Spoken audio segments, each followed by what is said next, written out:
Assalamualaikum, nama saya Anwar Azizan dari Prodi Informatika semester 8 Universitas Kyai Haji Abdul Wahab Hasbullah, Tambak Beras, Jombang. Pada video kali ini, kita akan membahas beberapa teori motivasi yang sangat penting dalam dunia psikologi dan manajemen. Motivasi adalah faktor utama yang mempengaruhi kinerja dan kepuasan seseorang, baik di tempat kerja, di sekolah, ataupun dalam kehidupan pribadi. Yuk kita mulai dengan memahami teori-teori motivasi yang sering digunakan untuk menjelaskan perilaku manusia.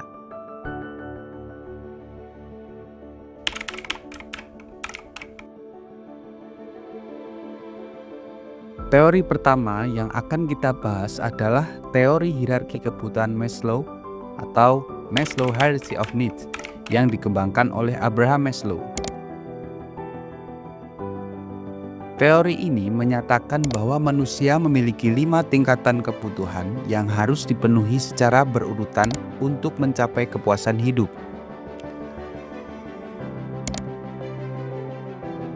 Kebutuhan pertama adalah kebutuhan fisiologis. Ini adalah kebutuhan paling dasar seperti makanan, air, tempat tinggal, dan tidur. Tanpa pemenuhan kebutuhan ini, manusia tidak bisa berfungsi dengan baik. Setelah itu, kita memiliki kebutuhan akan rasa aman. Ini mencakup rasa aman secara fisik dan emosional, seperti keamanan pekerjaan, stabilitas finansial, dan perlindungan dari bahaya. Selanjutnya, manusia akan mencari rasa diterima dalam hubungan sosial atau kebutuhan untuk merasa menjadi bagian dari suatu kelompok. Ini melibatkan hubungan dengan keluarga, teman, dan rekan kerja. Kemudian ada kebutuhan akan penghargaan. Ini meliputi penghargaan dari orang lain seperti pengakuan, status, dan prestasi. Manusia ingin dihargai dan merasa dihormati. Dan yang terakhir, ketika kebutuhan dasar sudah dipenuhi, manusia akan mengejar aktualisasi diri, yaitu pencapaian potensi penuh, kreativitas, dan pengembangan diri. Ini adalah puncak dari piramida Maslow.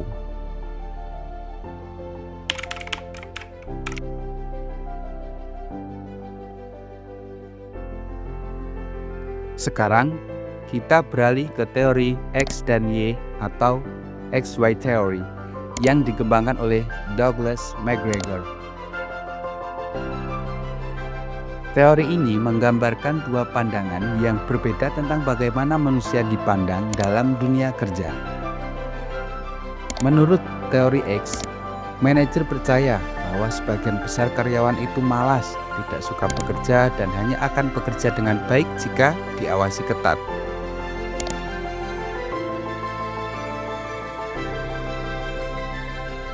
Mereka percaya bahwa karyawan hanya termotivasi oleh imbalan atau ancaman dan lebih memilih diatur daripada diberi kebebasan.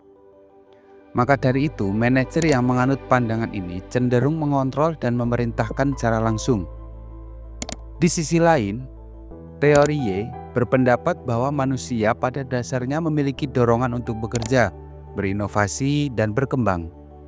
Manajer yang mengikuti pandangan ini percaya bahwa karyawan ingin diberi tanggung jawab, diberi kebebasan dalam bekerja, dan mampu memecahkan masalah secara mandiri. Motivasi mereka lebih dipengaruhi oleh kesempatan untuk berkembang dan berpartisipasi.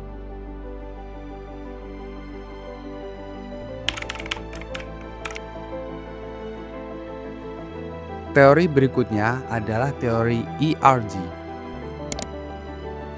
yang dikembangkan oleh Clayton Alderfer.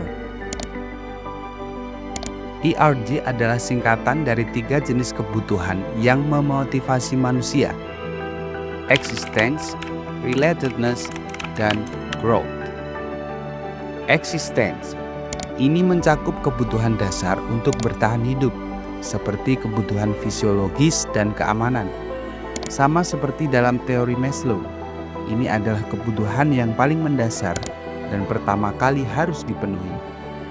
Relatedness merupakan kebutuhan untuk hubungan sosial yang baik, baik dengan keluarga, teman, maupun rekan kerja. Manusia membutuhkan interaksi dan hubungan yang sehat dengan orang lain. Growth merupakan kebutuhan untuk berkembang, mencapai potensi penuh, dan berinovasi. Ini adalah dorongan untuk berkembang secara pribadi dan profesional.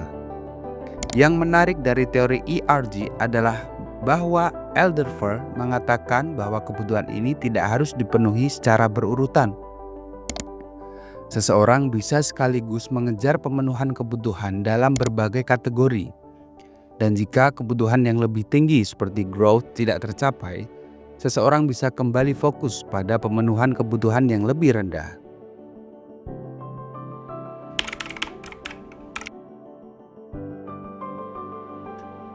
Teori berikutnya adalah teori kebutuhan McClelland yang berfokus pada 3 jenis kebutuhan utama yang memotivasi individu dalam dunia kerja dan kehidupan. Kebutuhan untuk pencapaian atau achievement. Individu yang memiliki kebutuhan ini termotivasi untuk mencapai tujuan pribadi, meraih prestasi, dan menunjukkan kemajuan dalam pekerjaannya. Mereka sering mencari tantangan yang memungkinkan mereka untuk menunjukkan kemampuan mereka. Kebutuhan untuk afiliasi atau affiliation.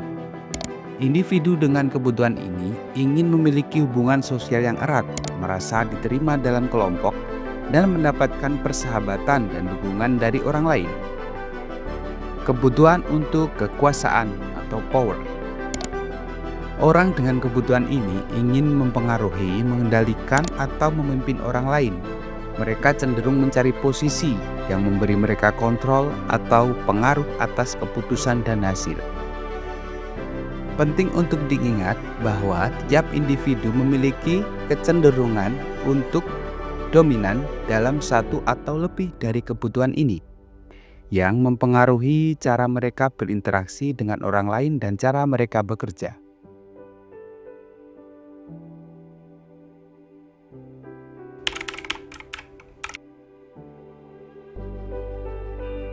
Terakhir, kita akan membahas teori motivasi hygiene yang dikembangkan oleh Frederick Herzberg. Menurut Herzberg, ada 2 faktor utama yang mempengaruhi kepuasan dan ketidakpuasan dalam pekerjaan. Faktor hygiene.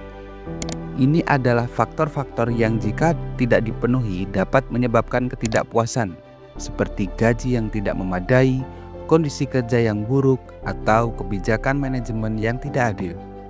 Namun, pemenuhan faktor hygiene ini hanya mencegah ketidakpuasan, tidak membuat orang merasa puas. Faktor motivasi. Ini adalah faktor-faktor yang bisa meningkatkan kepuasan dan motivasi, seperti pencapaian, pengakuan, tanggung jawab, dan peluang untuk berkembang.